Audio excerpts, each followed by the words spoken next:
it's James here, and today we are smoking fish, and particularly we're smoking Goldeye. That's what we're going to be making. And if you haven't heard of Goldeye before, if you haven't tried Goldeye before, it's kind of a Manitoba thing, maybe the nearby provinces as well, but it's a delicacy here in Manitoba, and yet it's easy to do, or relatively easy to do, and it tastes amazing. You have to try it just to see what it's like.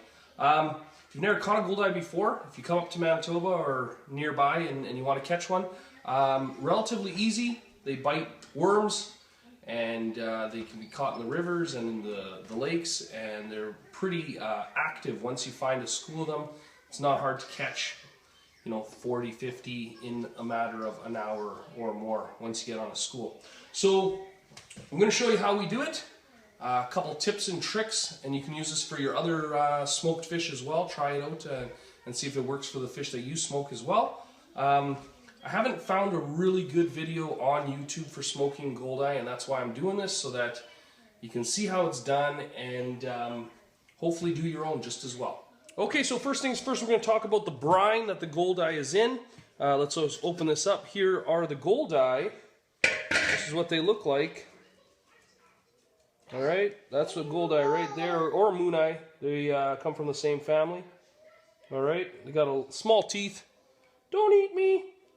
Alright, but these Goldeyes have been sitting in the brine for all night. Alright, so about 12 hours.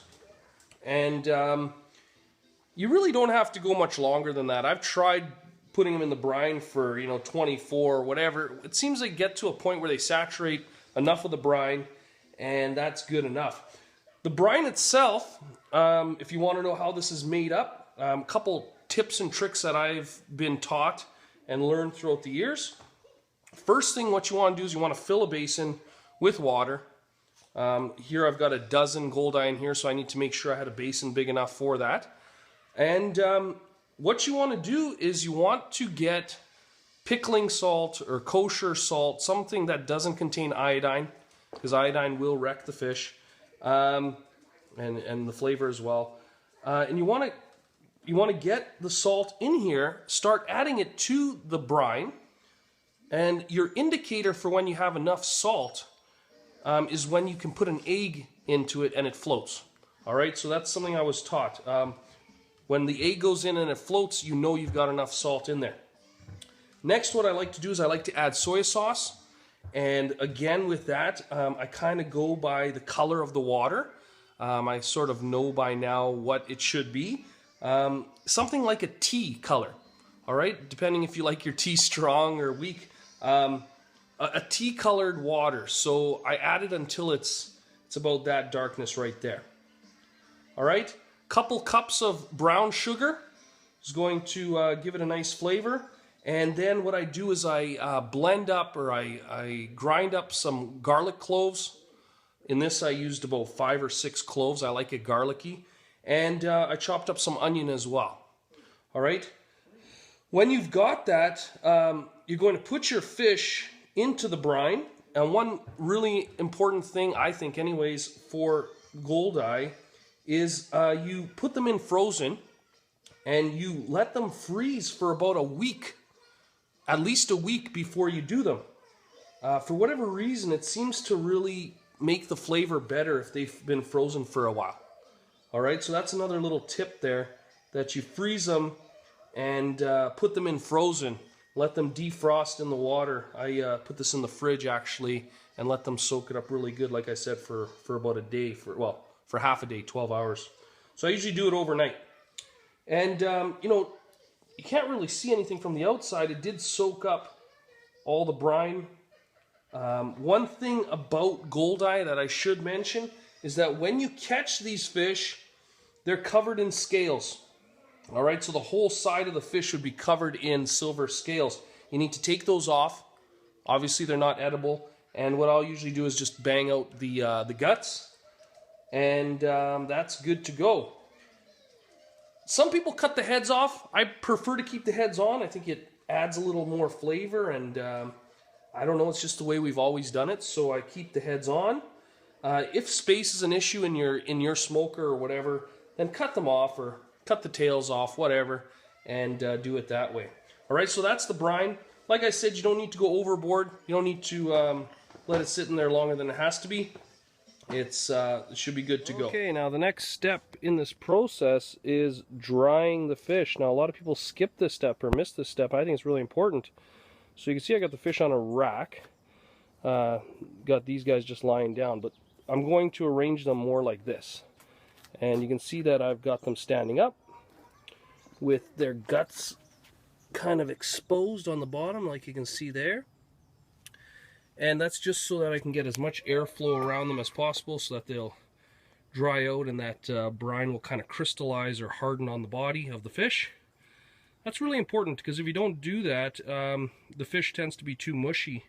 And so this drying process is a good habit to get into. Anyways, you can see the fish. They're all arranged here. And like I said, all I do is I open up the bellies and stand them up in a row and allow them a couple of hours at least to kind of dry out. It's better to do this outside. As you can see, I'm outside right now. And a windier day or a sunny day is going to dry them a lot faster than you know, a cloudy and calm day. So anyways, that's the next step, and we're on our way to having some good smoked fish soon. Okay, just at the next step of the process here. So the fish are all drying along the racks like I showed you earlier. That one fell down, I'll have to fix it. Now, the next thing you want to do is you want to look at your brine. Don't discard it yet, don't get rid of it, because this is a nice little trick that I learned from a friend of mine, that you're going to take your smoking chips, and you know, some people use oak, and today I'm using apple chips. And what you do is, because your smoking chips, your chips that you're going to use in the smoker, if you were to use them the way that they are out of the pack, they burn way too fast. Brings up the heat way too quickly, and you end up burning the fish and using up your smoked chips really, really quickly. So what I do is I will take my smoking chips and I will put them into the brine. All right, the brine has already got the flavor that we want the fish to taste like anyway, so I will put that bag of wood chips into the brine. And what that'll happen, or what'll happen is, as this fish is drying out behind me, the wood chips are going to soak up that brine. All right, they're going to soak it up. And what that's going to do is, not only is it going to release that flavor as the smoker's going, it's also going to burn slower. And so you get much more out of your wood chips by doing this. You don't waste it as much because of the soaked up brine in the chips themselves. Like I said, they're going to burn slower, and they're going to give off that wood flavor, the apple flavor that we want, but also the brine that's been absorbed into the wood chips as well. All right, we're almost ready to get smoking here, and I want to talk a little bit about the smoker themselves. Two main popular brands, Brinkman and Bradley. And as you can see here, I'm using what's known as a charcoal or a manual smoker. You can get electric ones. And I'm going to talk a little bit about the setup of this one and why I prefer it. So here's the Brinkman charcoal smoker that I have. And this is how it looks from the outside. And you can see that it's very simple. There's not much to it. When we open it up, you'll see that you got grilling racks. You got a bowl down there. I'm going to talk about that in a second. And each section of this can be removed. Each part can be taken off. So if I remove this part up here, I have access to the charcoal down at the bottom. Now you might notice that the charcoal is probably not standard charcoal, stuff that you're used to seeing. It's not briquettes. This is lump charcoal. And you can see that I'm using a brand called Royal Oak. The reason I'm using lump charcoal, or old-fashioned charcoal as it's known, is because it is 100% oak wood. All right, that means that there's no outside oils or chemicals in my meat. All right, it's all natural. All right, so I would recommend that very strongly that when you go to get your charcoal that you get, and make sure that it is an oak charcoal. All right, that's important. All right, so there's our charcoal. You can see that I've set it up and it's ready to go, and I'm gonna light it up in a second. I'm gonna talk about that too. All right, so I just lit the charcoal and you can see it's going pretty good, and the flames that you see are just from the fire starter itself, and that will die down shortly. And what you should be left with is nice glowing embers. You wait for kind of a white ash to form over the charcoal, and then it's ready for you to put the rest of the smoker onto it. I'm going to talk a little bit about that, and in the meantime I'm going to get the fish arranged in such a way that it's going to work perfectly. Our fish a couple hours later, you can see the flies have found it, but it is completely dry on the outside, which means that it's ready to go in the smoker. The skin is firmed up a bit, and it's ready for smoking. This is an important step, like I said, so that you can you don't get mushy meat at the end. All right, so you can see that the fish are arranged on the rack, in the top rack, and if you look down there, you can see them in the bottom rack as well, maybe. Also, we got a little trap door. We can see there's the second rack, and we got this bowl, which is used to keep the fish moist while they are cooking. So you fill it up with water. I used to actually fill it up with brine, and so the steam was produced, that was produced actually had the flavor of the brine. But the problem is it made a fish that was way too salty. There's just way too much brine in the fish at that point. The charcoal's almost ready to go. I put a few dry wood chips in just to help it out. And you can see that the ash is forming in the middle, and that's good. Now, one important thing to mention, that when you're smoking fish, you don't want to put in a lot of smoke at the beginning. All right, what smoke will do is it will reduce the temperature. So if your temperature is too hot, then you put in some wet wood chips and that'll kill the heat a little bit. But you want to mainly apply heat for the first bit. So what I like to think of it as is the first stage or process of the smoking, you're cooking the meat, and the second half or later stage, you're flavoring the meat. All right, so I really only apply a lot of smoke in the last hour or so, in the last bit of the smoking process. One other thing to mention is that I custom drilled a few holes in the lid here. That helps with the temperature regulation, but also I usually put bars through those holes, and I will hang my Goldeye from those bars. Unfortunately, I don't have the bars with me today, and I'm not really cooking up enough to justify using them, so this will work just fine. But the advantage of hanging your meat ensures that you're going to get a nice even coating of smoke and flavor around it. All right, one thing with Goldeye though is they're very, very soft fish, lots of oily fish, and they will rip off those hooks. So you got to find a spot on the fish, like through the eye sockets or through the meat at the tail, wherever you can find that's a really firm skin, put it through and hang it from there. All right, so anyways, this is ready to go. I'm going to put the middle section onto the coal, or onto the charcoal, and we're going to see how that goes. All right, so it's been reassembled, and as you can see, very, very little smoke coming out of the smoker. Like I said, in the initial stages, we just want to get the heat up so that we can start cooking the meat. You'll notice on this one, it's got a very simple dial. Just says warm, ideal, and hot. Ideal, I like to go probably about 3/4 of the way up, and for at least for the first stage, and that's usually around 150 to 200 degrees Fahrenheit, just to cook that meat for the first while. And as I notice the meat starting to drip, I notice that it's starting to cook and the oils are coming out of it, then I'll start applying or adding chips, and I'll bring it back down to that 100 to 150 degrees Fahrenheit, which is ideal for cooking Goldeye. Like I said, at the beginning stages here, you don't see a lot of smoke. This is where it's cooking and applying heat.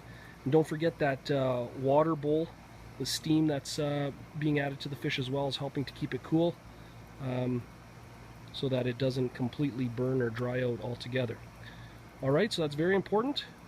We'll check back on this in a little bit. Alright, so as this is heating up, I just want to mention one thing. If you notice that your heat starts to get too hot, this is still really good, but I'm thinking as soon as it starts to get later into, closer to hot, what you want to do is you want to open this little door, and you can see I got my really fashionable kitchen mitts on here, and you want to open this door, and you can release the heat by doing this as well. Alright, so you can release it, a little bit of the heat down here while it's cooking, alright, and that'll drop the heat. Or like I said, you can add wood chips, the wet wood chips, that'll drop it as well. If you're finding you're not getting enough heat, alright, you will notice your heat start to drop, especially once the coal or the charcoal starts to lose its some of its power. What you want to do is you want to put more charcoal through that same hole down there, or you can lift the top off and add some more just to get it up to ideal again. So now we can see that the heat is getting pretty hot inside there, and so I gave it a little bit of wood chips, and you can see how right away now I've got all this smoke coming out of the smoker. So I'm adding a little bit of flavor now. The heat is really high, so the hope is that the wood chips are going to bring down that heat a bit. It is a little too hot. If that doesn't work, you can always open that door at the bottom or the top. You can take the top off for a bit just to let it cool off a bit. But you can see that things are going really well, and it's smoking away, which is exactly what it's supposed to be doing, obviously. We're about an hour in. Just a quick little look at the fish, and as you can see that it doesn't take very long for the smoke to discolor or color the fish to a nice golden shade. Alright, so after a while of this, obviously that fish is going to taste great, and so we're going to wait a while. I took the lid off just to cool it off a bit. You can see that they're smoking up nice. One thing about not hanging them, the lower rack of fish, I don't know if you can see them down there, are receiving all of the oil drippings from the rack above. So they tend to be more greasy than the ones above. So that's another advantage to hanging your fish rather than just putting them on racks. Okay, we're into the second hour here, and you can see that the heat is perfect. Alright, right in the middle. You see a lot of smoke now. Alright, I've been adding more and more wood chips now as the cooking goes on. Alright, it's looking really good. Let me show you what the meat is looking like. I take the lid off. Beautiful. Now, the reason some of the skin is cracked or flaked, because I did have them next to each other. They're sitting next to each other, and they pulled skin off of one another. Doesn't matter. The skin is edible, but the meat is what really matters, and you can see that it's cooking up beautifully. So I'm going to let this go a little while longer, and I'm going to increasingly add more and more wood chips to add the flavor, and we're going to start thinking about shutting it off soon. As we get towards the end, we increase the amount of wood chips. We're putting more flavoring into the meat. We're really close to the end here. You can see the fish are looking wonderful. Close to done. A couple more minutes, maybe 15 more minutes, and we should be good to go. To the third hour, and you can see that the temperature is holding very steady at ideal, which is what we want. And I've got one of my little helpers. There she is. Hello, my daughter. Honey, go and lift the lid so we can look at the fish. Come on. Okay. So here she goes. Let's see. Still in her pajamas. That's the nice thing about summer. Okay, lift the lid. Let's check them out. Yeah. Look how beautiful those are getting. No, leave it off. Leave it off. Okay, leave it off. I like to compare smoking anything to roasting marshmallows, because you wait for them to get golden, and that's when they taste the best. So we're really close to being finished here. It does take a little longer when you do a slow cook. Some people try to rush it and get it done in an hour. I have done that before, and the flavor is not nearly as good as if you wait a long time for it to finish. Hey, you gonna have some fish? There he is. There he is, right there. JJ. Almost done. And there we go, the final product. Ready to eat. They look perfect. Alright, I'm going to have the kids taste test them. They're the, what's it called, critics, the judges. But as you can see, it does take a while. It's worth it in the end. You definitely get a lot of meat, and it tastes excellent. Next time you catch Goldeye, don't hesitate to keep them. If you got a smoker, if you want to experiment with smoking, it's a great fish to try. Alright, well, hopefully that was helpful on how to smoke Goldeye. Next time you're in Manitoba or you're in a body of water that has Goldeye in them, make sure you keep a few, try it out, and see if you can get similar results. Feel free to comment, subscribe. Let me know if you have some tips on ways that I can make it smoke my fish better in the future. Alright, always helpful. Alright, till next time, stay tuned.